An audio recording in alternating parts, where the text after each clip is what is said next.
एक फ्रैंक बात बोलना चाहता हूँ कि पिछले हफ्ता मुझे प्रभु के साथ वचन के साथ समय भी बिताने के लिए बिल्कुल समय नहीं था मेरे पास. So I would frankly like to say something that I did not get time to spend with the Lord last week. ऐसा कह सकता हूँ कि मैं एक बार भी बाइबल नहीं निकाला. I can say that not even once did I remove my Bible. कुछ बिजी के कारण मैं बाइबल एक वचन भी मैं पढ़ नहीं पाया. Because of some busyness, I couldn't even read one verse from the Bible. प्रभु को पूछा मैं, प्रभु मैं कुछ भी तैयार नहीं हूँ. And I asked the Lord, Lord, I'm not ready at all. प्रभु अगर आप कुछ मेरे से बोलना चाहता है तो मेरे मन में डालो, मेरे हृदय में डालो. And Lord, if you want me to speak something, put something in my heart and in my mind. और हर दिन प्रभु एक एक वचन मेरा मन में डाल रहा था. And every day the Lord put some word in my mind. दूसरे दिन और एक वचन मेरा मन में डाल रहा था. And the next day another word. तीसरे दिन और एक वचन डाल रहा था. And the third day another word. जिस तरह की 5 रोटी 2 मछली जब यीशु ने 5000 लोगों को खिलाया, जो बचा हुआ टुकड़े चेलों को बोला कि इकट्ठा करो. And just like the Lord had fed the 5,000 with 5 loaves and 2 fish and asked the disciples to gather the leftover. वो खाना जो शारीरिक खाना है, जो आप खाया है, वो नुकसान मत करो, उसको इकट्ठा करो. And whatever the fleshly food you've eaten, do not waste the leftover. उसी तरह जब मैं शारीरिक कुछ समय नहीं था प्रभु के साथ बिताने के लिए, प्रभु को बोला, प्रभु आप जो आत्मिक बात मुझे बोलना चाहता है वो एवरीडे मेरे मन में डालो. And in a similar manner, the spiritual food which I wanted God to put in my heart, I asked Him to put it in me. मैं प्रभु को धन्यवाद करता हूँ कि हर रोज वो कुछ ना कुछ मेरे मन में डाला. And I thank God that every day He put something in me. Frank बात है, आज सुबह में इसको मैंने सिर्फ लिखने का काम किया, इसके पहले मुझे मौका भी नहीं था. And to speak frankly, this is what I just wrote today, this morning. आशा रखता हूँ प्रभु हम सबसे बात करे.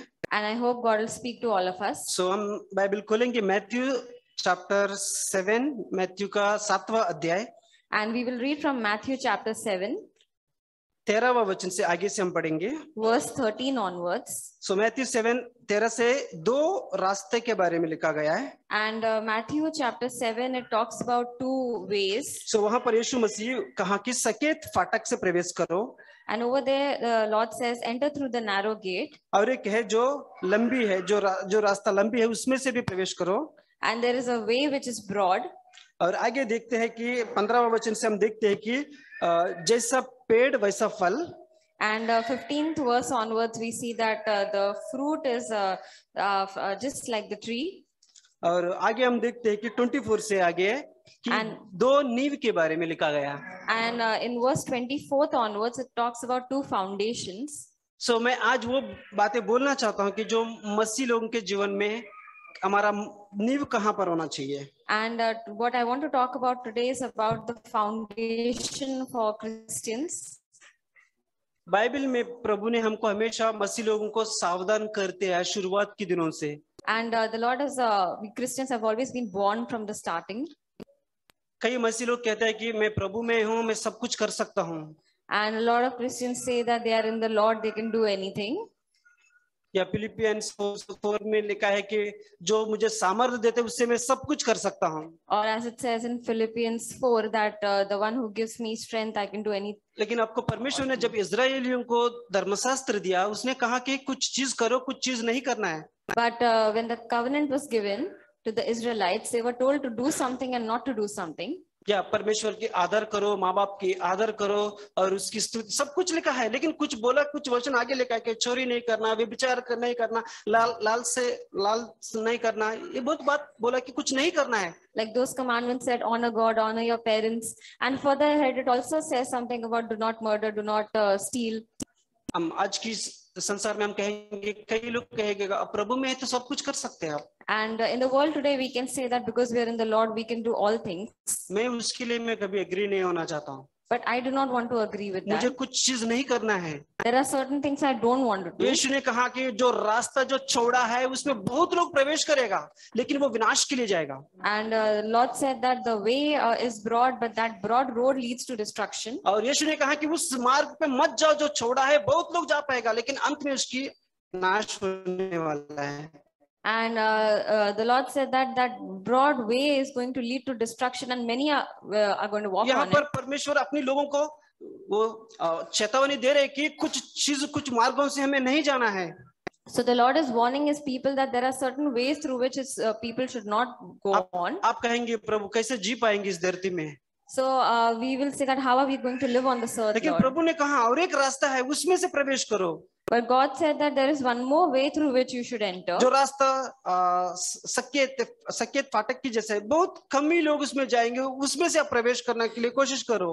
Which is a narrow way, and you have to try to enter through that. और वो जीवन की ओर ले जाती है वो रास्ता. And that leads to eternal life. सो मैं बहुत उत्साहित होता हूँ कि जब प्रभु हमें कुछ कहता है कि इस मार्ग से नहीं जाओ, कुछ खास मकसद होगा कि प्रभु कहने के लिए. So when the Lord says not to go through a way, it tells me that I should not walk in that way. So जब हमारा मसीह जीवन तब से शुरुआत होता है कि जब हम अपने पापों को कबूली किया, पश्चाताप किया और प्रभु को स्वीकार करने के बाद. So our Christian life begins from the day when we repent and we believe in Jesus. आप कहेंगे शायद मेरा परिवार क्रिस्ती परिवार है, मैं भी क्रिस्ती परिवार के एक हिस्सा हूँ.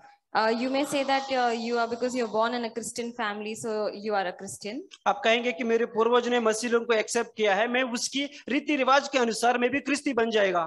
And you may say that because your ancestors have accepted Jesus, so because of that you also become a Christian. गए हफ्ता मैथ्यू से सुना कि निकोदेमुस जब प्रभु यीशु के पास आया रात के समय.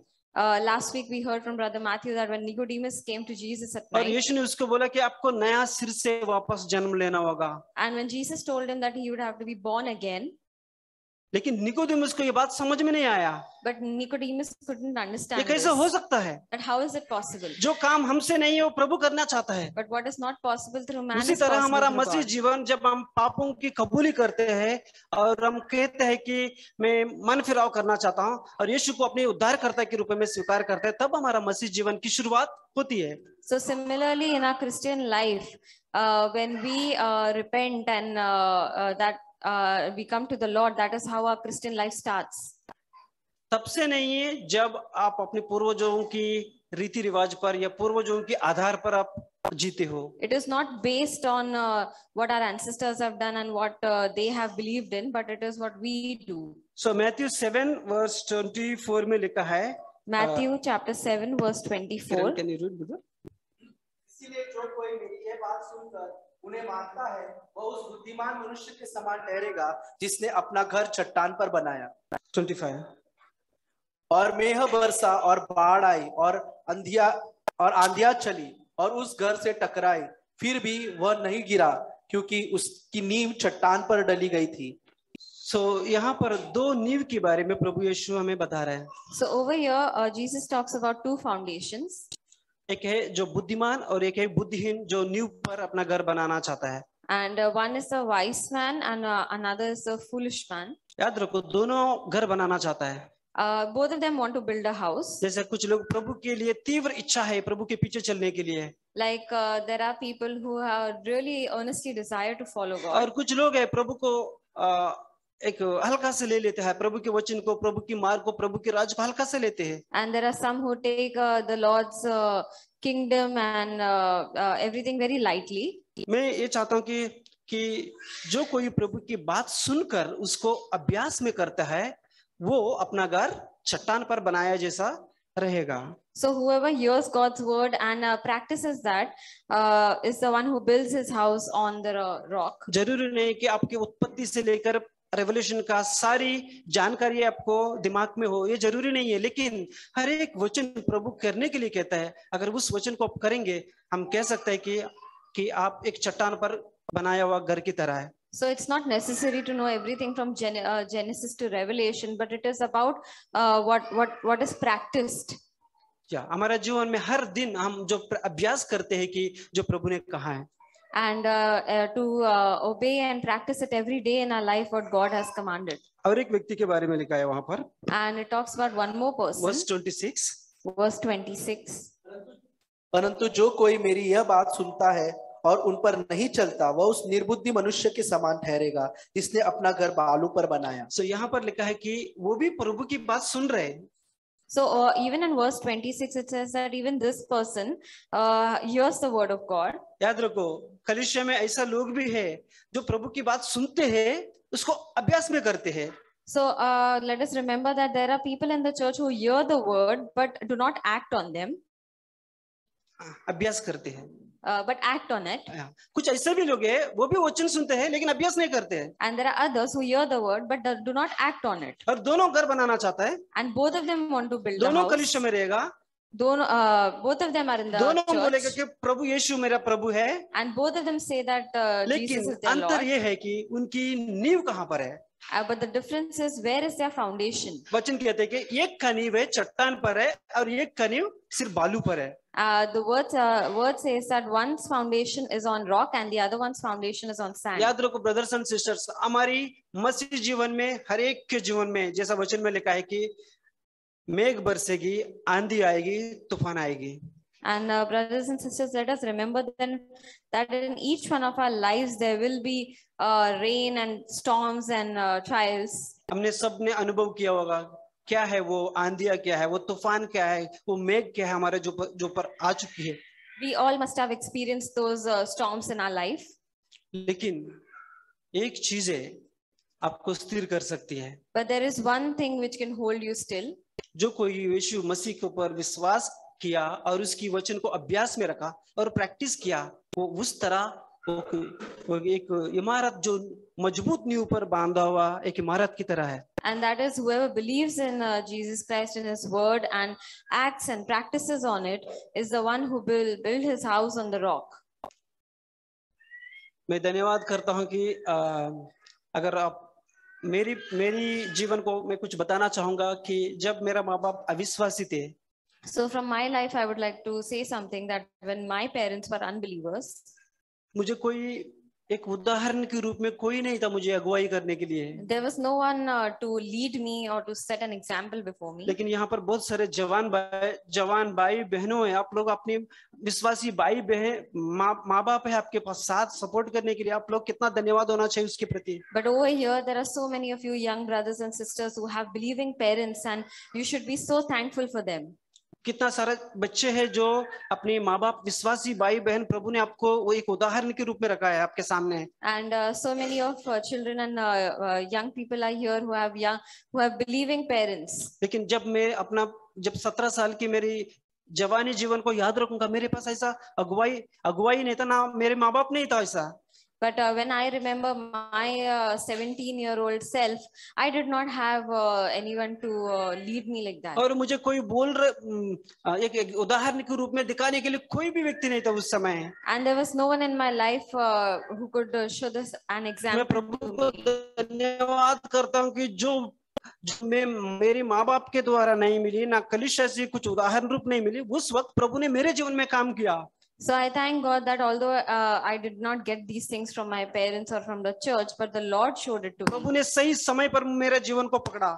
The Lord caught hold of me at the right time. और मेरे जीवन में प्रभु ने वो नींव का काम शुरू किया. And the Lord began that work of foundation in my life. आप लोग का नींव आप लोग का बच्चों के जीवन जवानों के जीवन में शायद कई माँ बाप लोग ने हेल्प किया होगा कि विश्वासी माँ बाप लोग ने आपको मदद किया होगा कि नींव डालने के लिए. And probably in the life of you, some of you children and young people, your parents might have helped to lay that foundation. जिस समय मेरे लिए को तो उदाहरण नहीं था मैं प्रभु के लिए धन्यवाद करता हूँ कि जो कुछ उसने नींव मेरे जीवन में डाला है. But for myself, I did not have any of these, but I thank God that He was the one who laid that foundation. हर एक जो जवान भाई लोग आप यहाँ पर बैठे हैं आपके माँ बाप के लिए कितना आभारी रखना चाहिए क्योंकि प्रभु के साथ आपके विश्वासी माँ बाप भी आपको प्रभु के मार्ग पर चलने के लिए मदद कर रहे हैं. And all you young people should be so thankful to God that along with the Lord, even your parents are there to help you to lay that foundation. Brothers and sisters, नींव अपने आप नहीं बना सकते हैं.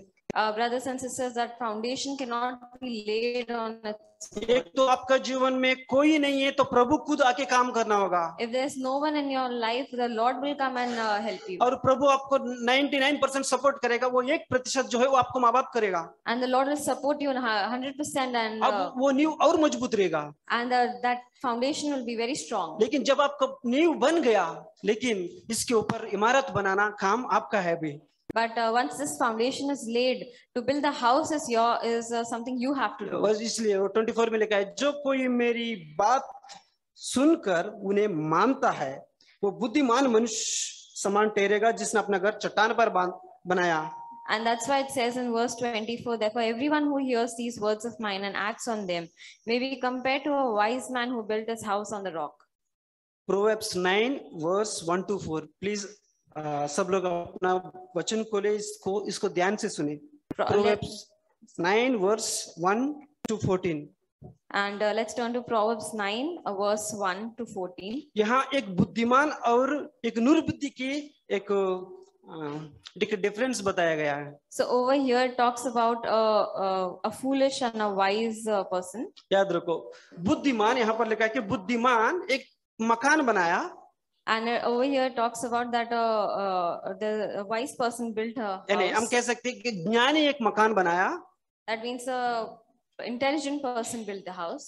ज्ञानी एक भवन बनाया, ज्ञानी that a wise person built the house.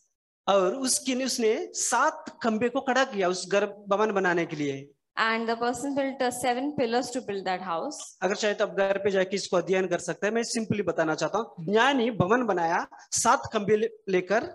And if you want, you can meditate about this at home. That the wise one built the house with 7 pillars. और वो जो मकान बनाया वो सिर्फ ज्ञानी।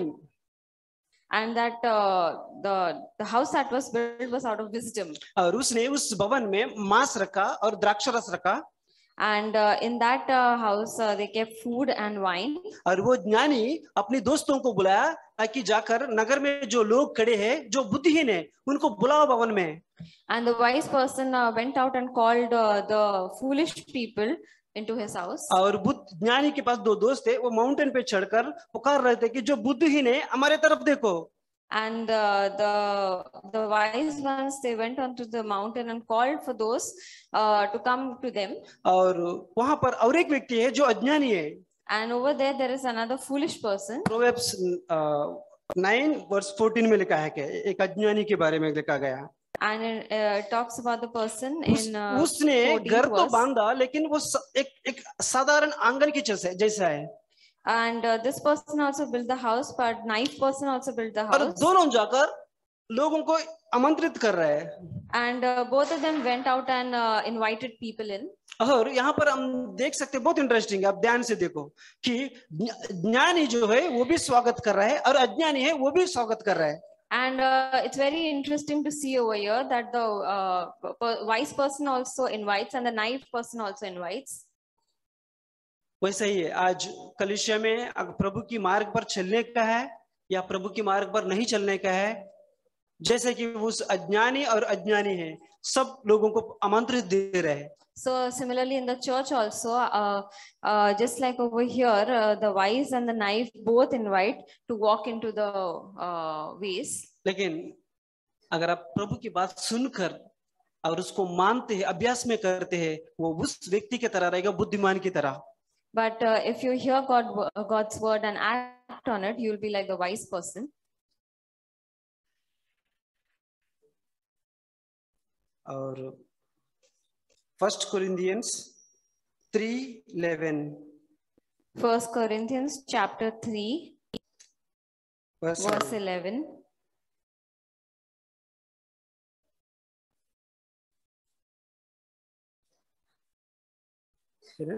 क्योंकि उस नींव को छोड़ जो पड़ी है वह यीशु मसीह है, कोई दूसरा नींव नहीं डाल सकता। यहाँ पर लिखा है कि पौलुस जब कुरिन्थ में काम किया था, उसने मसीह की नींव लेकर काम किया था। So over here, Apostle Paul says that the work he did was through the foundation of Jesus Christ. जब उसने नींव बना, कई और लोग आकर उसके ऊपर काम किया, उस नींव के ऊपर। And when he built the foundation, there were others who came and built on और it. पौलुस कुरिन्थ के कलीसिया और वहाँ के मसीह लोगों को प्रोत्साहन करता है कि आपका नींव मसीह होना चाहिए। And over there, he encourages the people that your foundation should be in Christ. आप जानते हो, पौलुस जब नींव बनाया और वो वहां से चले गया, लेकिन उस नींव के ऊपर कई गलत झूठे नबियों आकर उसको भवन तो खड़ा किया, लेकिन वो प्रभु के सामने वो ठीक नहीं था। वो Apostle Paul had laid the foundation, but there were others who came and built on it, and some of them were false prophets, and that's why it was not good. जैसे कि कई बिल्डिंग्स ऐसा बनाता है, कुछ लोग मजबूत बनाता है, कुछ लोग उसको हल्का मटेरियल डाल के बनाते हैं. Just like while making the buildings, some people use good material and some use bad और material. किसी बिल्डिंग का लाइफ कुछ 100 साल की रहेगी, किसी बिल्डिंग की लाइफ एक 25 साल की रहेगी. And for some buildings last 100 years and some others last only 25 years. कई बार मुंबई शहर में सुनते हैं, बारिश के समय में हम ये बात सुनते हैं कि कई जगह पे ये बिल्डिंग गिर गए, कई जगह पे ये मकान गिर गया. And during the time of rains, we hear that some building over here and there has collapsed, some house has collapsed. इसका कारण है उसने जो नींव पर तो बनाया लेकिन हल्का मटेरियल डाल के बनाया. That means they built on the foundation, but they used cheap material. जैसे कि मैंने कहा कि प्रभु के वचन में सब कुछ कर सकता है, मैं प्रभु मेरे साथ है तो मैं सब कुछ कर सकता हूँ संसार में. And just as I was saying that I can do everything in the Lord. सब कुछ कर सकते हैं, लेकिन प्रभु ने ये भी कहा कि कुछ चीज करना है, कुछ चीज नहीं करना है. So we can do all things, but the Lord has said that we can do certain things and we cannot do certain मैं things. प्रभु को धन्यवाद करता हूँ कि जब मुझे पता ही नहीं था, प्रभु ने मेरे जीवन में जो नींव डाला था. So when I wasn't even aware, the Lord laid the foundation in my life. मैं धन्यवाद करता हूँ कि प्रभु ने जो नींव डाला उसके ऊपर आप कहेंगे कि भाई इतना अच्छा स्वर्गीय बात कर रहा है या पवित्र भाषा कर रहा है, यहाँ पर क्या भाई का लाइफ ऐसा है करके आप शक भी रहेगा. So you may say that the Lord has the foundation which the Lord has laid in my life. Because of that, I'm speaking all these spiritual words. Brothers and sisters, अगर आप जैसे कि निकोदेमुस यीशु के पास आकर कहा कि मैं क्या कर सकता हूँ. Just as Nicodemus came to Jesus and said that what should I do? एक व्यक्ति ने यीशु के पास आके बोला कि क्या नाजरत से कोई अच्छा चीज आएगी क्या. And there's a person who came to Jesus and said, can anything good come out of Nazareth? यीशु ने बोला कि आकर देखो. And Jesus said, come and see. मैं भी आपको एक उदाहरण के रूप में कह सकता हूँ, आप मेरे बारे में जानते नहीं हैं. And as an example, I can say that you do not know about me. मेरा लाइफ क्या है आप पूरी तरह से शायद नहीं जानेंगे. You do not completely know how my life is. लेकिन मैं ये कहना चाहता हूँ कि आप मेरे घर पे आके मेरे साथ रहकर मेरा लाइफ क्या आप देख सकते हैं. But you can come to my house and you can see how my life is. ना कि मेरी जो भाषा जो पवित्र है, ना कि मेरी भाषा एक स्वर्ग से आया हुआ भाषाओं से आप कभी भी उत्साहित नहीं होना. And not just be encouraged by my spiritual language and words. ये मैं पवित्र प्रवचन भी दे उसके ऊपर आपका जीवन निर्भर नहीं होना है आपको. And your life should not be dependent on these words and preaching that I preach. यूब्रूस की 12 में लिखा है कि फल उस झाड़ से पता चलता है. In Hebrews chapter 12 we read that the fruit is known by its tree. ना कि उसकी जो जड़ से. And not by its root. अगर यूब्रूस में हम देखेंगे कि जब बीज बोया, बीज बोने के बाद हमको कोई भी पौधे सबसे पहले नहीं दिखेगा. When the seed is sown, you do not see the fruit. लेकिन उसकी जमीन में उसकी जो जड़ है बढ़ते जा रहा है. But the root keeps on expanding beneath. वो बढ़ते जा रहा है. It keeps on expanding. कुछ दिन के बाद पौधे आएगा. And after some time a plant shoots up. और कुछ दिन लगेगा. And after some more days. कुछ साल लगेगा. Some more years. और एक दिन फल दिखेंगे. And after that the fruit will be seen. अगर वो फल कड़वा है, if the fruit is sour, वो झाड़ भी निकम्मा झाड़ है. then even that tree is a wasteless tree. अगर मेरे जीवन में अच्छा बात भी बोलूं, even if I say a good word, pulpit के सामने आके अच्छा प्रचार भी करूं, if I preach well before the pulpit, मेरे जीवन में अगर फल सही नहीं है, if the fruit is not right in my life, तो आप जरूर कह सकते हैं कि भाई का लाइफ ठीक नहीं है. so then definitely you can say that my life is not right. याद रखता हूँ, मैं भी अपने आप को हर रोज परखता हूँ. And even I examine myself. अगर मेरे every जीवन day. में फल अच्छा नहीं है, If the fruit is not good in my मैं life, अपने आप को ये न्याय करता हूँ, I judge myself every मैं day अच्छा नहीं हूँ. that I am not good. कारण मेरी अंदर जो जड़ बढ़ रही है वो जड़ ठीक नहीं है. Because the root that is in my life is not right. जिस नींव पर मैंने घर बांधना चाहता हूँ शायद मैंने गलत तरीके से बांध रहा हूँ. And the foundation that is laid in my life, probably it is not the right ये मत देखो foundation. कि भाई कितना अच्छा कपड़ा पहनते हैं, कितना अच्छा भाषा बोलते हैं, कितना अच्छा सुंदर दिखते हैं चर्च में. इससे आपके जीवन कभी निर्भर नहीं होना है. We should not look and depend on the things that how well a person dresses or speaks. कई विश्वासियों को यही देख रहा हूँ कि को कलीसिया में लोगों को देखकर अफंड हो जाता है. And in the church, a lot of people look at others and get एक अच्छा offended. प्रचारक मिल गया, बोलेगा कि अरे मैं इसके ऊपर न्यू बनाना चाहता हूँ. And if they found a good preacher, they feel that they want to build the foundation on that. एक अच्छा नबी उसके सामने आ गया, बोलते हैं कि यही परमेश्वर के आया हुआ नबी है, उसके ऊपर अपना न्यू बनाने के लिए कोशिश करते हैं. And if a good prophet comes in between, in their midst, they say that they want to lay the इसलिए मैथ्यू foundation on 7 him. में सेकंड भाग में पहले फाटक के बारे में, 2 फाटक के बारे में, दूसरे में लिखा है झूठी नबी और अच्छा नबी के को परखने के लिए कहा. And that's when Matthew chapter 7, we read about, after the 2 foundations, we read about how to recognize between false prophets. प्रभु हमको बुद्धि और ज्ञान देगा किसकी फल अच्छा है, किनकी फल अच्छा नहीं है. God will give us wisdom to know which fruit is good and एक bad. अच्छा प्रचार सुनकर आप प्रोत्साहन हो सकते हैं. After hearing a good word, you can be encouraged. इसका मतलब ये नहीं कि वो जो बोला हुआ व्यक्ति का नींव सही है. That doesn't mean that the person who speaks has a वो good पवित्र आत्मा से foundation. भरकर भी बोलेगा. Probably he speaks out इसका of the मतलब Holy ये नहीं कि Spirit. वो पवित्र जीवन जी रहे. That doesn't mean he lives a holy इसका life. मतलब ये नहीं कि वो बहुत सारा चमत्कार करेगा. That doesn't mean he'll have a lot of आप उसकी miracles. फलों से जानो. You'll know by his fruit. मैं भी कहता हूँ कि आप मेरे फलों से जान सकते हैं मुझे. And I will say that about myself also, you'll know मैं by परफेक्ट my नहीं हूँ, fruit. मैं परफेक्ट सही नहीं हूँ, I'm not perfect, लेकिन ये कह सकता हूँ मैं एक सही की दिशा की ओर चल रहा हूँ. but I'm walking in the right direction. मैं हर दिन यीशु को रखता हूँ सामने The Lord is before me every day. और प्रभु से कहता हूँ प्रभु आप ऊंचे माउंटेन के ऊपर है. And I say that, Lord, you are before a high mountain. मैं अभी मेरा मसीह जीवन जब से पश्चाताप किया, मन फिराव किया, यीशु को उद्धारकर्ता के रूप में स्वीकार किया, तब मेरा मसीह जीवन शुरुआत हुई. And my Christian life started when I repented, अभी मैं चल रहा हूँ प्रभु की ओर. and I'm walking towards the Lord. कुछ देर के बाद मैं शायद कुछ मेरा न्यूज ना सही होने के कारण मैं पीछे आ गया. And after some time, probably because my foundation was not right, I लेकिन मैं निरुत्साह नहीं became होगा. bad. But I was not discouraged. क्यों? Why? क्योंकि यीशु मसीह जीवित है. Because Jesus अगर is यीशु alive. मसीह मृतकों में से नहीं उठता था, मैं भी कहता हूँ कि आप आशा रख के पैदा नहीं है. If Jesus was not alive, I would say that you would have no hope. Even Yeshu Masih अगर जीवित नहीं होता था, If Jesus was not alive, मैं भी निराशा में रहूंगा. even I would have been लेकिन बाइबल discouraged. हमें प्रोत्साहन करती है. But the Bible हम encourages आशा कर us सकते हैं that we can hope. क्योंकि एक ही व्यक्ति है जो मृतकों में से जी उठकर जीवित हो गया. But there's only one person who was raised और from the संसार में dead, और कोई कब्र भरी हुई, कोई कब्र खाली नहीं है.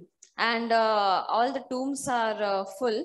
सिर्फ यीशु मसीह का कब्र खाली है. Only Jesus' tomb is empty क्योंकि परमेश्वर ने उसको जीवित किया. because God raised him, इसीलिए आज और मैं और आप सभी के लिए एक आशा है. and that's why for me and for all of you there is hope. So brothers and sisters, मैं आपको प्रोत्साहन करना चाहता हूं कि अपनी नींव प्रभु पर डालने के लिए कोशिश करो. So brothers and sisters, I want to encourage you that lay your foundation on Jesus और Christ. चीज मैंने देखा कि कई माँ बाप लोग अपने बच्चों को इस तरह पालन करते हैं कि बच्चे कितना भी बड़े हो, बच्चों की आधारित माँ बाप ही होना चाहिए, ना कि परमेश्वर. इस तरह से बच्चों को पालते हैं. And I have seen that a lot of parents, when they're raising their children, the children are dependent on the parents and not the Lord. Even ऐसा माँ बाप को भी देखा, बच्चों को अच्छा पढ़ाई करा देते हैं, अच्छा नौकरी में लगा देते हैं, अच्छा पोजीशन में डालते हैं. एक समय आएगा माँ बाप उस बच्चे को भगवान की सम्मान दे देते हैं, उसी के ऊपर निर्भर होते हैं, नींव बना देते हैं. And there are children who are, the parents educate them well and they get a good job, but in the end their life is dependent on their parents and not the Lord. मैं आपसे कहना चाहता हूँ कि हर एक चीज जो दिखते हैं आज हमारे आंखों के सामने, सब एक दिन चले जाएगा. And whatever we see before our eyes today, it's going to vanish one day. अपनी नींव अपने माँ बाप, विश्वासी माँ बाप के ऊपर डाला है, वो माँ बाप कल का दिन चले जाएगा. And if the foundation is on believing parents, then those parents will not be there probably tomorrow. ऐसा माँ बाप है अपनी बच्चों को अच्छा पोजीशन में देखकर उसके ऊपर नींव बनाना चाहता है, वो बच्चा भी चले जाएगा. And if the parents, they are laying their foundation on their children doing well, then even that will go away one day. इसलिए मैं आपसे कहना चाहता हूँ, ना किसी व्यक्ति के ऊपर, किसी माँ बाप के ऊपर, कोई बच्चों के ऊपर अपना नींव नहीं डालना. And that's why I want to say that do not put your foundation on your parents or children or anything. आपको ये याद रखना चाहिए कि यीशु मसीह ने मेरे लिए बहुत कुछ किया है. You have to remember that Jesus Christ has done a lot for you. वो स्वर्ग छोड़कर आपके लिए बहुत कुछ किया है. He left heaven and he did a lot for you. तो संसार में सबसे बुरी बात है यीशु मसीह को क्रूस पर चढ़ाना. And the worst thing in the world was Jesus being वो crucified. मेरे लिए आपके लिए किया. And that he did for you and for me. आप उसके ऊपर नींव बनाने के लिए क्या रुकावट है अभी? And what is the hindrance to lay the foundation on that? मुझे अभी कोई रुकावट नहीं होगी. It will not. There will be no hindrance भले for me. परिस्थिति कौन से भी हालत होने दो, लेकिन मेरे नींव अगर यीशु मसीह पर है, Whatever be the situation, but if my foundation मेघ is in बरस आने दो, Jesus, आंधी आने दो, तूफान आने दो, लेकिन मेरा नींव यीशु पर है. let there be storms or trials or anything, my foundation is Jesus. शायद मैं गिरूंगा, Probably I will fall. क्योंकि तूफान की ताकत ज्यादा रहेगी. If the storm is strong, I will fall. लेकिन नींव मजबूत होने के कारण, But because the foundation is strong, जो नींव पर आपने यीशु मसीह को बात मानकर अपनी नींव पर खड़े हैं, उस मजबूती के कारण आप गिरे तो भी वापस उठेगा. and because you have acted on God's word, that's why you will have a strong foundation, and even if you fall, you will rise up. सो और एक चेतावनी दिया है कि जो बुद्धिहीन कैसे रहेगा. And there's another warning about how the foolish will be. मेरा मसीही जीवन की शुरुआत ऐसा ही था. And the starting of my Christian life was like this. मैं समझता हूँ कि सारी भाई बहनों के जीवन में ऐसा ही शायद रहेगा मसीह की शुरुआत में. And I think that in a lot of your lives also it must be, the लेकिन starting must be जैसा like this. जैसा आप अनुभव करते रहेंगे, अभ्यास में करते रहेंगे, शायद आज आपको एहसास होगा कि आज मेरा नींव यीशु मसीह पर है. And because you have acted on God's word, you will know that your foundation is on the Lord. आने दो, आंधी आने दो, तूफान आने दो, या मेघ बरसाने दो अपने ऊपर. Let there be storms and rains and whatever. छत भी जाने दो, दीवार भी जाने दो, सब कुछ जाने दो. And even if the walls and the roof, everything collapses. अगर आपके पास नींव है, If you have the foundation, 10 साल के बाद भी वापस बना सकते हैं. you can build it even after 10 years. अगर नींव चले गया, If the foundation goes away, बहुत मुश्किल है. then it becomes very difficult. एक बार सोचिए इसके बारे. And think about this for once. और एक वचन में बताना चाहता हूँ. And one more verse we'll look through. John chapter 2 verse 24. John chapter 2 verse 24. Brother किरण. परंतु यीशु ने अपने आप को उनके भरोसे पर नहीं छोड़ा, क्योंकि वह सबको जानता था. यहाँ पर लिखा है कि यीशु मसीह के चिन्ह चमत्कार देखकर इजराइल में बहुत सारे लोग उसके ऊपर विश्वास करने लगा. And because of the miracles and works of Jesus, a lot of people in Israel were believing in him.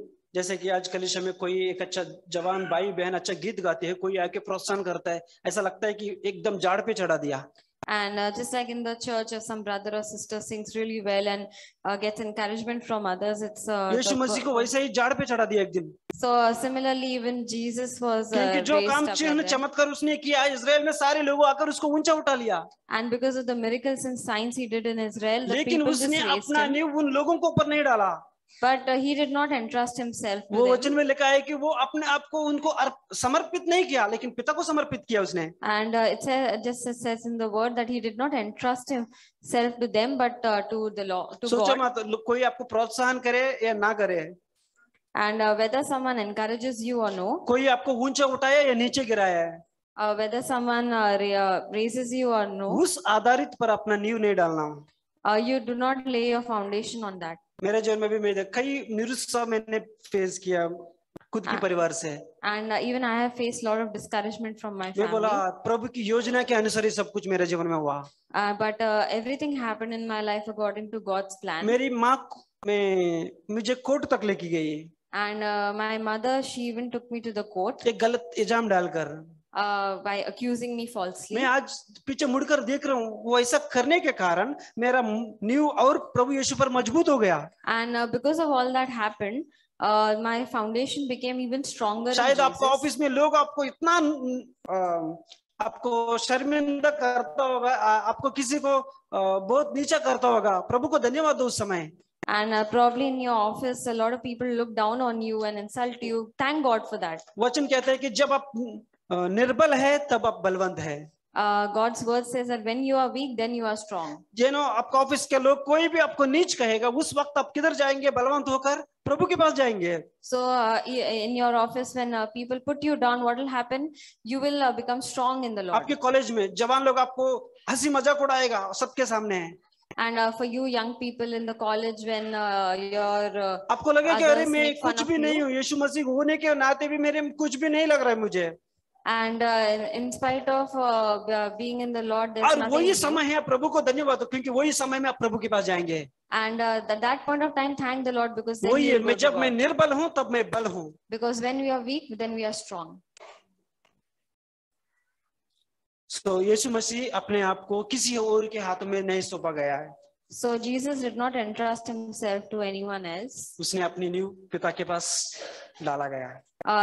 His foundation was in the Father. इसलिए क्रूस पर जब चढ़ते समय लोग ने उनको कहा, अगर आप परमेश्वर का पुत्र है उतर के आ जाओ। And that's why when he was being crucified and mocked, and they said that परमेश्वर का if you are Prem God's आग son, से come भरा हुआ down. प्रेम जैसा है। परमेश्वर का प्रेम एक आग से भरा हुआ के जैसा है। And God's love is like a love of fire. वो इतना प्रेम किया, क्रूस पर चढ़ गए एक दिन। And he loved so much that he वो went to आग the से भरा हुआ cross. प्रेम की तरह है। His love is like a love of और fire. लोग उसके ऊपर क्या डालना चाहते हैं? पानी डालना चाहते हैं। And what do people want to do? They और want लोग to बोलते हैं अगर extinguish it. परमेश्वर का पुत्र है नीचे आ जाओ। And by saying that if you are God's son, come down. अगर परमेश्वर का पुत्र है अपने आप को बचा डालो। And if you are God's son, then save yourself. फिर भी यीशु मसीह ने उतर के नहीं आया, But Jesus did not come क्योंकि down. उसने हम सबके लिए उद्धार की मार्ग जो बनाया है वो पूरा करना चाहता है। Because the way of eternal life which he had for us, और he wanted to परमेश्वर हम fulfill that. सबके लिए जो योजना बनाया है वो यीशु मसीह के द्वारा पूरा करना चाहता है। And whatever plans God has for us, he wants to fulfill it through Jesus लोग बोलेगा Christ. नीचे आ जाओ, And people would say, come लोग down. बोलेगा जान मत देना। And people would say that do not give your life. उसकी आधारत पर अपना नींव नहीं डालना है। But do not have to lay our foundation on that. आपका नींव प्रभु यीशु पर डालने के लिए कोशिश करो। Your foundation should be on Lord brothers and Jesus sister, Christ. जो यीशु मसीह को पवित्र आत्मा जिस तरह अगुवाई किया है आज की जमाने में, आप वही पवित्र आत्मा है हर एक भाई और एक बहन को उतना ही मदद करने के लिए पवित्र आत्मा में दिया गया है सहायक के रूप में। So the Holy Spirit has been given to each and every brother and sister to be a helper to all of us. हर समय प्रभु के पास जाओ, Each time go her to the Lord. छोटी बात के पास प्रभु के पास जाओ। For every small thing, go to अपनी the Lord. बुद्धि का सहारा कुछ भी नहीं लेना। Do not depend on your wisdom. मैं कहूंगा प्रभु मैं अपनी नींव पर मैं गिरे तो भी उस नींव पर मैं खड़ा रहूंगा। And even if you fall, you should be on the foundation of God. जानते हैं जब बड़ी बड़ी साइक्लोन्स तूफान आती है, When these huge cyclones come, आप देखेंगे बड़े बड़े झाड़ हिल जाते हैं। and a lot of these strong trees are also shaken. तूफान झाड़ियों को उखाड़ के ले जाती है। And the storm takes away even the strong trees. आपने कभी ध्यान दिया उस तूफान में? And have you ever noticed छोटी सी घास जो अभी अभी उगी है the small little grass which उस crops तूफान up? में नहीं जाएगी, It doesn't fly away in क्योंकि the वो storm छोटी है। because it is small. ये तो बड़ा बड़ा बोल रहे, झाड़ पेड़ पौधे बोल रहे कि मैं बड़ा हूँ, Because these trees and all these are tall, और छोटा सा घास बोलते मैं छोटा हूँ। and the small grass says it's small. उसी तरह है, बड़े बड़े सब बह जाएगा, As similarly, all the tall ones will go away, छोटी चीज जो है and the small thing वैसे खड़ा रहेगा। it will stand there. जब मैं कॉलेज पढ़ता था एक प्रोफेसर ने मुझे बोला कि इतना लंबी बाल क्यों डालते हो आप? When I was in college, one professor would say that why do you grow your hair so long? बाल कट करो बोला मुझे। You should cut your hair. मुझे समझ में नहीं आया वो क्यों बोला। And I did not understand why he said that. जितना लंबा रहेगा जल्दी निकल जाएगा। And because the longer it is, the more it will fall. क्योंकि संसार की तेजी मजबूती पाप की असर इतना है, जितना लंबा रहेगा उतना जल्दी आप गिर जाएगा। Because of all the things in the world, the longer the hair is, the quickly it will fall. मैं फ्रैंक बोल रहा हूँ, अगर आप ट्रेन में ट्रैवल करो लंबी डाल डाल के, पीछे वाला के पास बहुत सारा बाल गिरते रहेगा। If you travel in the train with long hair, the others behind you will have a lot of hair. अब छोटा बाल रखो, वो किसी को तकलीफ नहीं होगा। And if you have short hair, nobody will be तब disturbed. से मैं निर्णय किया छोटा बाल काट के रखूं. So since then, I thought that I'll keep short hair. प्रभु को धन्यवाद हो. हम जब छोटे बनते हैं, प्रभु हमारे जीवन में काम करना चाहता है. So thank the Lord that when we become small, the Lord will work in our life. जरूरी नहीं कि आपका विश्वास आकाश की ओर ऊंचा रहे, छोटा रहो को चलेगा. It's not necessary that your faith will be as high as the heaven. प्रभु को बोलो, प्रभु मेरा विश्वास कमजोर है, मैं कमजोर हूँ. Tell the Lord that लेकिन मैं आंख, मेरी नींव, मेरी आधार आपके ऊपर डालना चाहता हूँ. But your eyes and your foundation should be on the Prabhu Lord. मुझे मदद कर. That Lord help me. प्रभु आपको 100% आगे आने के लिए अब आएगा. And the Lord will help you 100%. So brothers and sisters, अपना नींव यीशु पर डालो. So brothers and sisters, have your foundation on the Lord. प्रभु आशीष करे आपको. God bless you. Brothers and sisters, we heard about those who build the house on the rock are those who obey God's word. और भाइयों बहनों, जैसे हमने आज के वचन के द्वारा सुना कि हम ऐसे लोगों को पाते हैं जो अपने घर को चट्टान के ऊपर बनाते हैं. So God has given us this word which is very very important for us. तो भाइयों बहनों, परमेश्वर ने हमें उसके वचन को दिया है जो हमारे लिए बहुत ही ज्यादा महत्वपूर्ण है. Read Isaiah chapter 66 verse 2. और हम यशायाह अध्याय 66 वचन 2 पढ़ते हैं. Isaiah 66 verse 2. यशायाह अध्याय 66 वचन 2. For my hand made all these things, thus all these things came into being, declares the Lord. But to this one I will look, to him who is humble and contrite spirit, and who trembles at my word. यशायाह अध्याय 66 वचन 2. यहोवा की यह वाणी है, ये सब वस्तुएं मेरे ही हाथ की बनाई हुई है, इसलिए ये सब मेरी ही है, परंतु मैं उसी की ओर दृष्टि करूंगा जो दीन और खेदित मन का हो और मेरा वचन सुनकर थरथराता हो. So here it says that God will look at him who is humble and having a broken spirit. और यहाँ पर परमेश्वर का वचन कहता है कि प्रभु जो है वह केवल उसी व्यक्ति की ओर अपनी दृष्टि करेंगे जो नम्र है और जिसका मन जो है वो टूटा हुआ है. And the third one is who trembles at his word. और तीसरा कि जो उसके वचन पर सुनकर थरथराता हो. So how many people tremble at God's word? तो कितने ऐसे लोग होते हैं जो परमेश्वर के वचन को सुनकर थरथराते हैं. Can we ask ourselves whether we fit into this? क्या हम अपने आप से यह प्रश्न पूछ सकते हैं कि क्या वचन के अंदर मैं समाता हूँ? Can we say before God, we say, Lord, do I tremble at the word? क्या हम प्रभु से पूछ सकते हैं कि प्रभु क्या मैं आपके वचन को सुनकर थरथराता हूँ? What will the answer of God? और प्रभु का उत्तर क्या होगा? Will it be yes or I don't think so? क्या वो हाँ होगा या मुझे नहीं पता? Well, sisters, this is one very very important thing that we should put in our life. भाई बहनों, यह एक ऐसी महत्वपूर्ण बात है जो हमारे जीवन में होना जरूरी है. It is my desire. I want to know that I tremble at God's word. अब मेरी यह इच्छा है, मैं यह लालसा रखता हूँ कि मैं अपने विषय में जानूं कि मैं परमेश्वर के वचन को सुनकर थरथराता हूँ. I don't take this word casually. और मैं इस वचन को बहुत ही हल्के में नहीं लेता. I don't take this word just like it's written in the word of God, but I can do this. और मैं ऐसे नहीं कह सकता, मैं इसे ऐसे नहीं समझता कि हाँ ये यहाँ पर परमेश्वर के वचन में लिखा हुआ है, मैं इसके विषय में क्या कर सकता हूँ. Tremble means this word is God's word. और थरथराना यानी कि ये जो शब्द है वो परमेश्वर के शब्द हैं. It is not my interpretation. और यह मेरा अनुवाद या मेरा मानना नहीं है. What God says is God said. यह परमेश्वर ने कहा है तो कहा है. And when I take that word seriously, और जब मैं इस वचन को गंभीरता से लेता हूँ, when I take God's word seriously, और जब मैं परमेश्वर के वचन को गंभीरता से लेता हूँ, I am building my house on the rock. तब मैं अपने घर को जो है वो चट्टान पर बनाता हूँ. Automatically, the foundation will be built. और अपने आप से ही वो जो नींव है, वो जो पत्थर है, चट्टान के ऊपर बनना शुरू हो See, जाएगा. when the rain falls and when the storm comes, when the wind comes, और देखिए जब बारिश आती है, जब आंधी और तूफान चलते हैं और जब हवाएं चलती हैं, does it come to only few people, or suppose it is this Goregaon, when the rain comes and the wind comes or the storm comes, Is it only in this building that it comes, or it comes all over the place? और मैं आपसे पूछना चाहता हूँ कि जब कभी बारिश आती है, हवाएं चलती है, आंधी तूफान आता है, जैसे हम यहाँ गोरेगांव के स्थान में हैं, तो क्या ये केवल कुछ समूह या छोटे लोगों के झुंड के पास ही जाता है? Only one place? क्या ये एक ही स्थान के ऊपर तूफान आता है? Yeah, Johan? Only one place or all place? All the place, right? सब जगह पर So आता है। everybody gets affected. तो हर कोई जो है वो उसका सामना करता है, उससे वो उसकी हानि उठाता है। Similarly, brothers and sisters, the storms and difficulties in life comes to everybody. उसी प्रकार भाइयों बहनों, हर एक वो तकलीफ और समस्या परेशानी हर एक भाइयों के और बहनों के जीवन में आता है। We think only it is coming to me.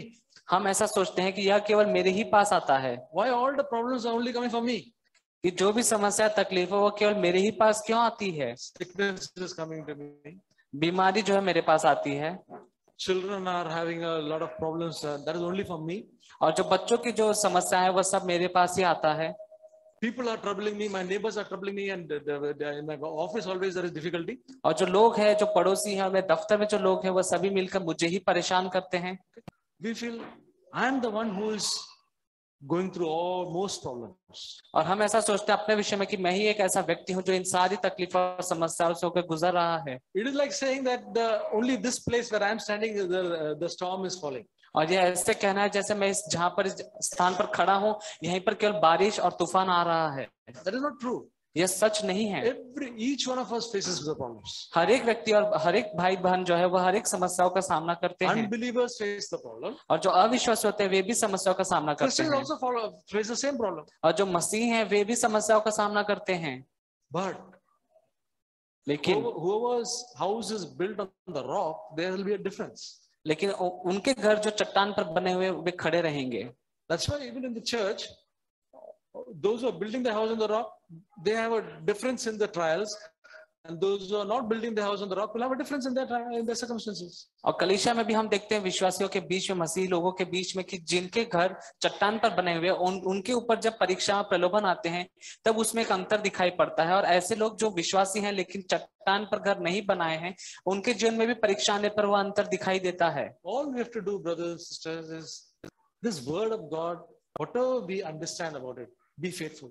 भाई बहनों, हमें केवल इसी बात को समझना आवश्यक है और जानना जरूरी है कि जितना तक हमें जान पड़ता समझ आता है प्रभु के वचन को लेकर, वहां तक आप विश्वास योग्य बने रहें। There are so many pages in this word of God. और कई सारे इस किताब में पन्ने हैं। I have not gone through and meditated on all of them. और मैं इस किताब से अच्छी रीति से होकर नहीं गुजरा और हर एक वचन पर मैंने मनन नहीं किया हुआ है। But whatever I have read, लेकिन जो कुछ मैंने पढ़ा है, whatever I have known, और जो कुछ मैंने जाना है, I want to be faithful. मैं उसके विषय में मैं विश्वास योग्य रहूं, That's all. केवल इतना ही।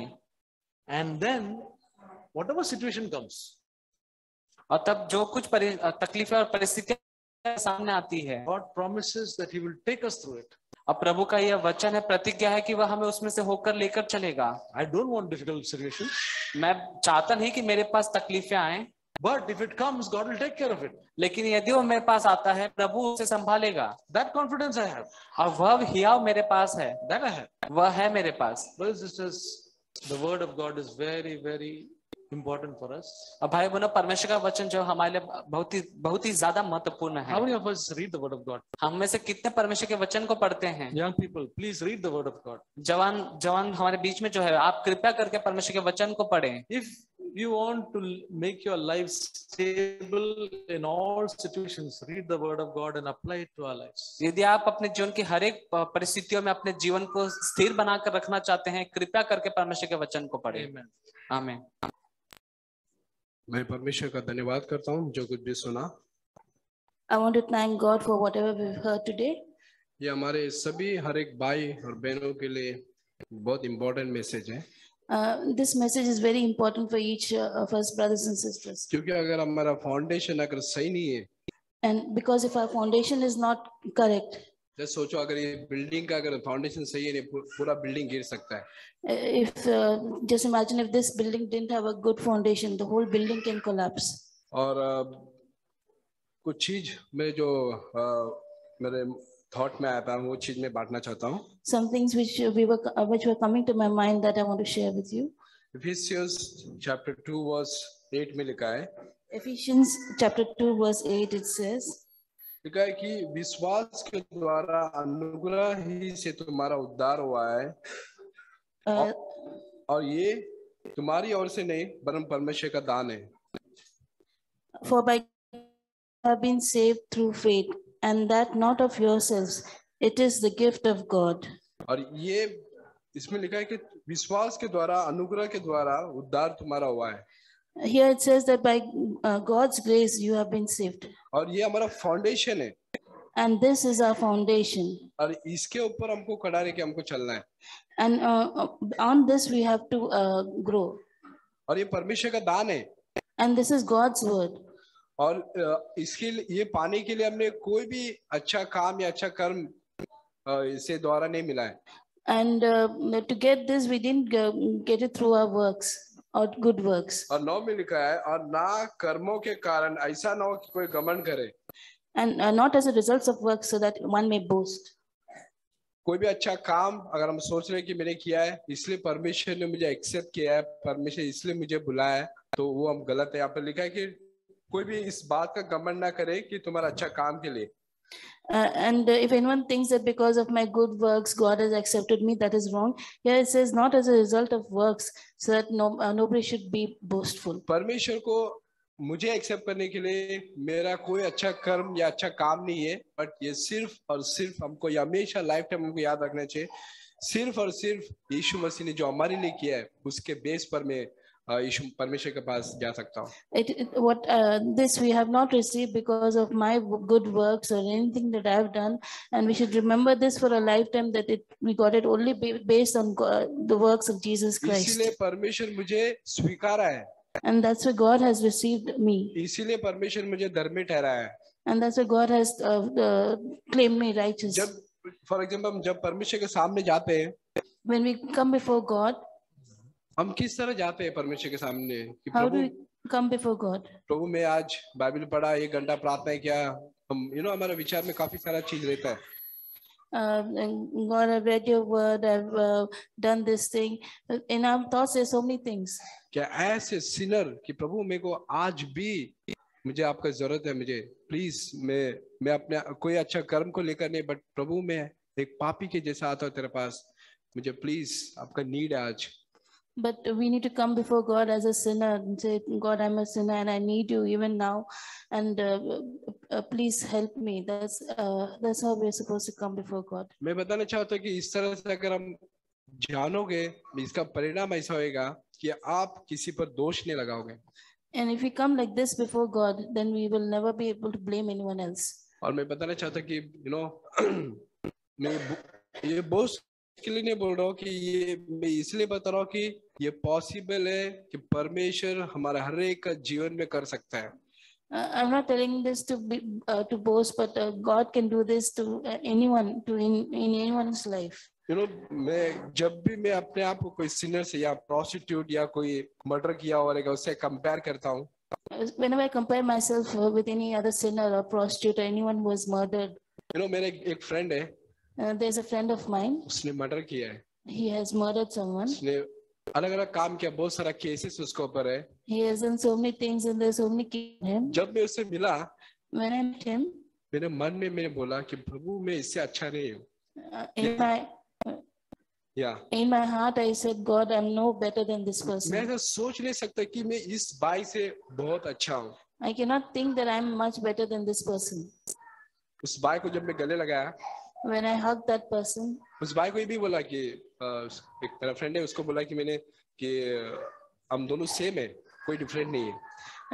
when I hugged that brother, even he said, we are no different from each उसको other. बहुत सरप्राइज लगा, ऐसे क्यों बोल रहा है? He was very surprised that why did I say that? उसका कारण एक ही है, बिकॉज यीशु मसीह मेरे जीवन में, यीशु मसीह मेरे लिए जो काम किया उसी लिए, और कोई रीजन नहीं। Just because of the work that Jesus has done in my life, nothing else. God bless you. God bless you. धन्यवाद देता हूँ परमेश्वर को I want to thank God कि परमेश्वर ने मुझे चुना है, that God has chosen me, और मेरे में बहुत ढेर सारी बुराई हो सकती है मेरे अंदर, and there may be many wrong things inside me, हाँ, within me, कोई भी मेरे पे दोष लगा सकते हैं, Anyone can blame me. हाँ मैं गलत हूँ, Maybe I'm wrong, लेकिन हमारा परमेश्वर बहुत अच्छा है, but God is good. क्योंकि किसके बोलने से But because of somebody else saying, या किसके गुस्सा होने से या निराश होने से because of somebody being angry or because becoming upset, मुझे फर्क नहीं पड़ता, that doesn't affect me. क्योंकि परमेश्वर ने मुझे चुना है, Because God has chosen me, परमेश्वर का काम है and it's for God's work, उसको बहुमूल्य बनाने का। and it is God's work to make me precious. हम परमेश्वर की नजर में बहुत अच्छे हैं, In God's sight, we are very good. लेकिन मैं दोष लगाता हूँ परमेश्वर को। But I am the one who blames myself. अभी मैं पेशेंट का काम करता हूँ हमेशा, I'm always doing patient's work. मैं रिटायर हो गया हूँ, I'm retired now. फिर भी मुझे काम मिलता है Even then I get some work क्योंकि परमेश्वर काम करता है, because God is working. मुझ में कुछ भी अच्छा नहीं है। There's nothing good in me. वो पेशेंट ऐसा है, अभी एक चीज ऐसा भी है, देखो परमेश्वर हम हर एक का इस्तेमाल करता है, And there's a thing that God will use each one of us. वो हमें छानता है, He receives us. बहुत कुछ कर जाता है, Many things He does क्योंकि वो मेरे सीखने के लिए है। because He wants us to learn. और जो पेशेंट के पास मैं अभी ड्यूटी करता हूँ, And the patient that I'm working with right now, वो थोड़ा साइको है, he's a bit of a psycho, लेकिन परमेश्वर ने मुझे वहां रखा है, but God has placed me there क्योंकि परमेश्वर चाहता है कि वो अच्छा हो जाए, परमेश्वर चाहता है कि वो अच्छा हो जाए, because God wants that he should become better. क्योंकि परमेश्वर का आदमी वहां पर है। Because God's person is there, God's man is there. बहुत कुछ मुझे बोलता है, idiot, nonsense, He tells me so many things, idiot, nonsense.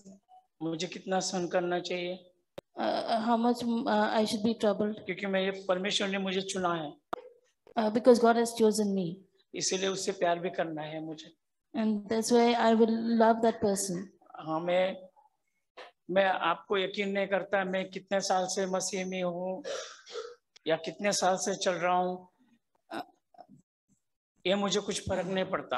It doesn't make any difference to me how many years I've been walking with God, how many years I've been believing in God. सताव तकलीफ बहुत आएगी, Many difficulties and troubles will come. Family का, from family, बच्चों का, about kids, खर्चा कैसा चलाने का है, how to run the house.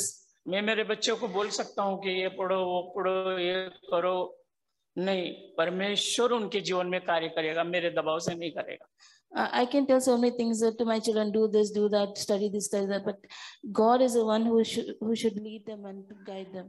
Thank you brother, आज जो आपने शेयर किया, थैंक यू, बहुत बहुत थैंक यू। और मैं जाते आते एक भजन संहिता मराठी में पढ़ना जरा 1 से 2, परमेश्वर देखो किस तरह हमारे जीवन में करता है, वो भजन संहिता में लिखा है।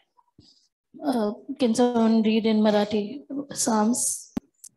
भजन संहिता 1 में 1, 2 और 3। Psalm 1 verses 2 and 3. 1, 2. 2 और 3, 1 में। Psalms 1, chapter 1, verse 2 and 3 in Marathi.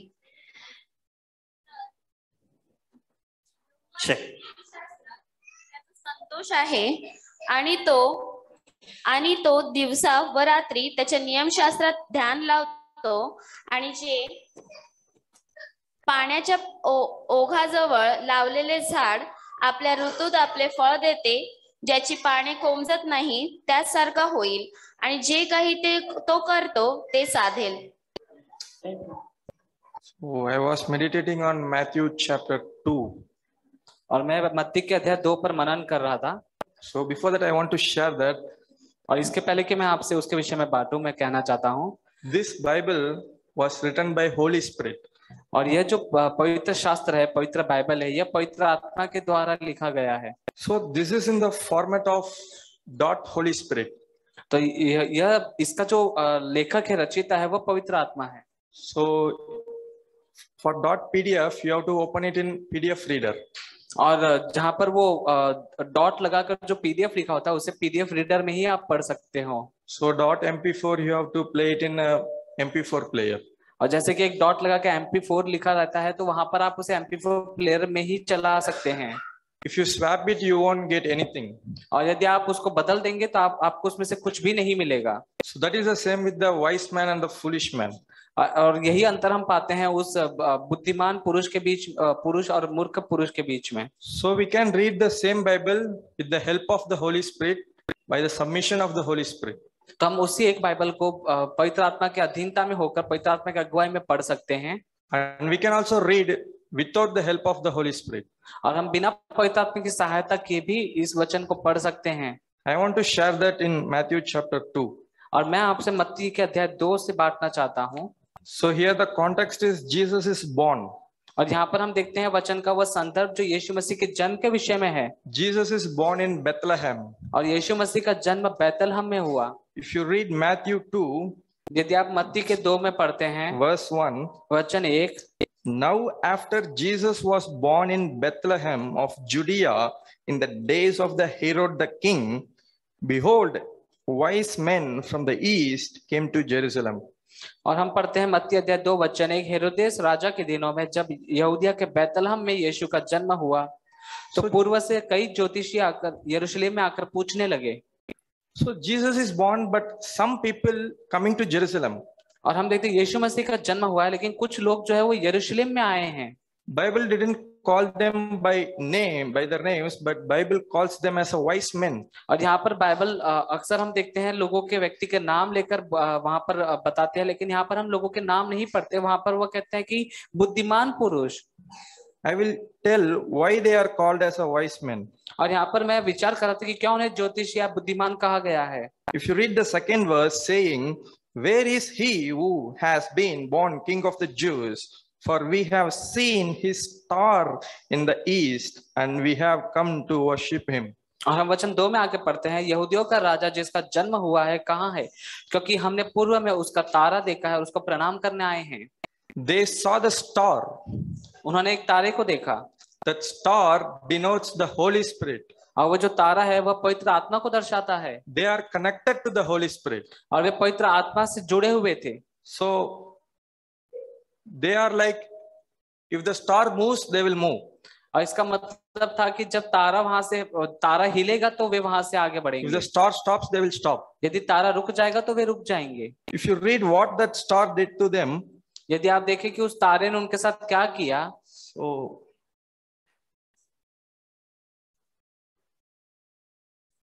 verse 9, when they heard the king, they departed, and behold, the star which they had seen in the east went before them till it came and stood over where the young child was.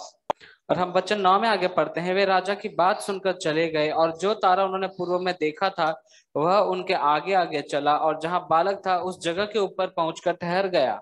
That star led them to the Jesus. और वह तारा जो है उसने यीशु मसीह के पास उनकी अगुवाई की। And there is also told another man which is a foolish man. और यहाँ पर एक और मूर्ख व्यक्ति के विषय में वचन बताता In है। the same incident. इसी घटना में। If you read verse 4. यदि आप वचन 4 पढ़ें। So verse 3 onwards, when Herod the king heard this, he was troubled and all Jerusalem with him. And when he had gathered all the chief priests and scribes of the people together, he inquired of them where the Christ was to be born. वचन 3 से हम आगे पढ़ते हैं, यह सुनकर हेरोदेस राजा और उसके साथ सारा यरूशलेम घबरा गया। तब उसने लोगों के सब प्रधान याजकों और शास्त्रियों को इकट्ठा करके उनसे पूछा, मसीह का जन्म कहाँ होना चाहिए? And they said to him, in Bethlehem of Judea, for thus it is written by the prophet, but you, Bethlehem, in the land of Judah, are not the least among the rulers of Judah, for out of you shall come a ruler who will shepherd my people Israel. अब वचन 5 में आगे पढ़ते हैं, उन्होंने उससे कहा, यहूदिया के बैतलहम में, क्योंकि भविष्यवक्ता के द्वारा यहाँ लिखा गया है बैतलहम, तू जो यहूदा के प्रदेश में है, तू किसी भी रीति से यहूदा के अधिकारियों में सबसे छोटा नहीं, क्योंकि तुझ में से एक अधिपति निकलेगा जो मेरी प्रजा इस्राएल की रखवाली करेगा। So Herod also wants to see Jesus, तो यहाँ पर हम देखते हैं हेरोदेस जो है वह भी यीशु मसीह को देखना चाहता है, but he consulted chief priests and scribes who are the Bible scholars. लेकिन उसने जो है सलाह ली शास्त्री और फरीसी और जो पवित्र शास्त्र के गुरु थे उनकी बुद्धिमानी से, And they told the right answer, और उन्होंने एक सही उत्तर पाया, which nobody in the other Israelites could found. लेकिन उसके अलावा जो इजराइल के बाकी लोग थे वे नहीं प्राप्त कर सकते थे। They know that Jesus will born in Bethlehem, वे जानते थे कि यीशु मसीह का जन्म बैतलहम में ही होगा, but they could not see Jesus. लेकिन वे यीशु मसीह को नहीं देख पाए। They didn't have the relationship with God. उनका जो संबंध था वह परमेश्वर के साथ में नहीं था। In the old covenant, पुरानी वाचा में God told that the Messiah will come and save you. और वहां पर हम देखते हैं परमेश्वर ने कहा था कि मसीहा आएगा और तुम्हारा उद्धार करेगा। Only few people have found that. लेकिन केवल कुछ ही गिने चुने लोग थे जिन्होंने इस बात को पाया। So many people have missed the bus. Sorry? Many people didn't found Jesus. और बहुत से लोग थे जिन्होंने यीशु मसीह को नहीं पाया। They couldn't identify that Jesus is the Messiah. और वे पहचान नहीं पाए कि यीशु ही वह मसीहा है। But this wise man have found the Jesus. लेकिन ये जो ज्योतिषी थे जो आए थे इन्होंने यीशु मसीह को पाया। They found the star. उन्होंने तारे को पाया। And that star led him to the Jesus. और उस तारे ने उनकी यीशु मसीह तक अगुवाई की। So we should be humble ourselves to submit to the Holy Spirit. और हम इतने नम्र बन जाएं कि हम पवित्र आत्मा के अधीन हो जाएं। And to walk in the ways that the Holy Spirit show to us. और वह उस मार्ग में हम चलें जिसमें पवित्र आत्मा हमें लेकर जाना चाहता है। This will make us wise in His sight. और यह ऐसा करने पर हमें यह बात हमें परमेश्वर की दृष्टि में बुद्धिमान बनाएगी। So one more small thing I want to tell with the same context. और इसी वचन को लेकर मैं एक छोटी सी बात आपसे कहना चाहता हूँ। Luke chapter 1. लूका अध्याय 1 43. उसका 43 वचन। So 3. Mary was conceived by the Holy Spirit. और हम देखते हैं मरियम जो है वह पवित्र आत्मा के द्वारा गर्भवती हुई थी। And he comes to see the Elizabeth. और वह अपनी बहन एलिशिबा को देखने के लिए आती है। You see here, verse 41 onwards, and it happened when Elizabeth heard the greeting of Mary that the baby leaped in her womb, and Elizabeth was filled with the Holy Spirit. और हम वचन 41 में पढ़ते हैं, जो ही एलिशिबा ने मरियम का नमस्कार सुना त्यों ही बच्चा उसके पेट में उछला और एलिशिबा पवित्र आत्मा से परिपूर्ण हो गई। Then she spoke out with a loud voice and said, "Blessed are you among women, and blessed is the fruit of your womb." और तब उसने अगले वचन हम पढ़ते हैं, उसने बड़े शब्द से पुकार कर कहा, तू स्त्रियों में धन्य है और तेरे पेट का फल धन्य है। You see here 43rd verse, you see what Elizabeth tells.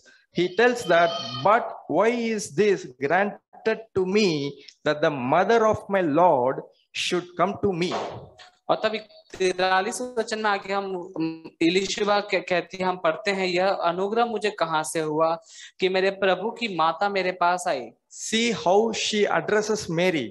और हम यहाँ पर देखते हैं कि वह कैसे मरियम को जो है संबोधित करती है। She addresses Mary as mother of my Lord. और वह मरियम को मेरे प्रभु की माता करके संबोधित करती है। And it means that he found Jesus. और इसका मतलब है कि उसने यीशु को पाया है। He saw Mary as a mother of Jesus. और उसने मरियम को यीशु की माता के रूप में देखा है। And Jesus responding in the next verse. और अगले वचन में हम देखते हैं यीशु वहां पर प्रत्युत्तर देते हैं। For indeed, as soon as the voice of your greeting sounded in my ears, the baby leaped in my womb for joy. और हम अगले वचन में देखते हैं, देख जो ही तेरे नमस्कार का शब्द मेरे कानों में पड़ा तो ही बच्चा मेरे पेट में आनंद से उछल पड़ा। So Elizabeth found the Messiah. और एलिशिबा ने मसीहा को पाया even when Jesus is in the womb. और उस समय जहां पर यीशु मसीह गर्भ में ही थे। That is the power of the Holy Spirit. और यही पवित्र आत्मा की सामर्थ्य है। Thank you and glory to God. धन्यवाद, प्रभु को महिमा मिले।